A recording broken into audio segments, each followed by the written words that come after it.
பிரதமர் நரேந்திர மோடியுடனான சந்திப்பின் போது மெட்ரோ ரயில் கோவை எய்ம்ஸ் உட்பட தமிழ்நாடு நலன் சார்ந்த கோரிக்கைகளை வலியுறுத்தியதாக கூறிய முதலமைச்சர் ஸ்டாலின் கோரிக்கைகளை பிரதமர் நிறைவேற்றுவாரா இல்லையா என பொறுத்திருந்து பார்ப்போம் என்றார்.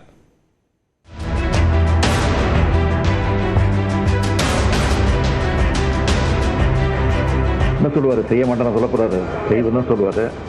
செய்யறாரா செய்யறாங்கிறது பொறுப்பாகும். பிரதமர் மோடியை சந்தித்த பின் முதலமைச்சர் மு க ஸ்டாலின் தெரிவித்த கருத்துக்கள் தான் இவை. டெல்லியில் நடைபெற்ற 10வது நிதி ஆயோக் கூட்டத்தில் கலந்து கொண்ட தமிழ்நாடு முதலமைச்சர் மு க ஸ்டாலின் கூட்டம் நிறைவடைந்த பின்னர் பிரதமர் நரேந்திர மோடியை தனிப்பட்ட முறையில் சந்தித்தார். ஏறத்தாழ 10 நிமிடங்கள் நடந்த இந்த சந்திப்பில் பிரதமர் மோடியிடம் தமிழ்நாட்டு நலன் சார்ந்த கோரிக்கைகள் அடங்கிய மனுவினை முதலமைச்சர் மு க ஸ்டாலின் வழங்கினார். தொடர்ந்து டெல்லி விமான நிலையத்தில் செய்தியாளர்களை சந்தித்த முதலமைச்சர் தமிழகத்திற்கு என்ன தேவை என்பதை பட்டியலிட்டு நிதி ஆயோக் கூட்டத்தில் பேசியதாக கூறினார். கோவையில் எய்ம்ஸ் மருத்துவமனை அமைக்கிறது குறித்தும் கோரிக்கை வச்சிருக்கிறோம். இலங்கை கடற்படையால் சிறைபிடிக்கப்பட்டிருக்கக்கூடிய இந்திய மீனவர்களை மற்றும் அவருடைய படகுகளை மீட்பது ஆகிய கோரிக்கை எல்லாம் வலியுறுத்தி அங்க நான் பேசியிருக்கிறேன். தொடர்ந்து பிரதமர் மோடியுடனான சந்திப்பின் போது சென்னை மெட்ரோ 2ஆம் கட்ட திட்டம், கோவை மதுரை மெட்ரோ திட்டங்களுக்கான நிதியை விடுவிக்க வலியுறுத்தியதாக தெரிவித்தார். சந்திக்கிறதுக்கு நேரம் கேட்டிருந்தேன். அங்கே ஒரு 5 நிமிஷம் சந்திக்கிறதுக்கு வாய்ப்பு கொடுத்தாரு. ஏற்கனவே மெட்ரோ ரயிலுக்கு வந்து சேர வேண்டிய பணத்தை நிறுத்தி வச்சிருந்தாங்க. அப்போ அந்த கோரிக்கை வலியுறுத்தி சொன்னப்போ அதை உடனே செஞ்சு கொடுத்தாரு. அதை நினைவுபடுத்தி தேங்க்ஸ் சொன்னபோது நீ சொன்ன நான் செஞ்சேன்னாரு.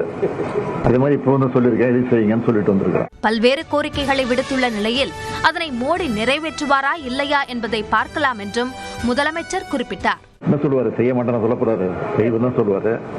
செய்யறாரா செய்யறாங்கிறது பொறுப்பாகும். டெல்லி பயணம் குறித்த எதிர்க்கட்சித் தலைவர் எடப்பாடி பழனிசாமியின் விமர்சனத்திற்கு முதலமைச்சர் மு க ஸ்டாலின் பதில் கொடுத்தார். எடப்பாடி பழனிசாமி சொன்ன வெள்ளக்கொடி காட்ட போறேன் சொன்னாரு. என்கிட்ட வெள்ளக்கொடி இல்ல, அவர்கிட்ட இருக்கிற மாதிரி காவி கூட என்கிட்ட இல்ல.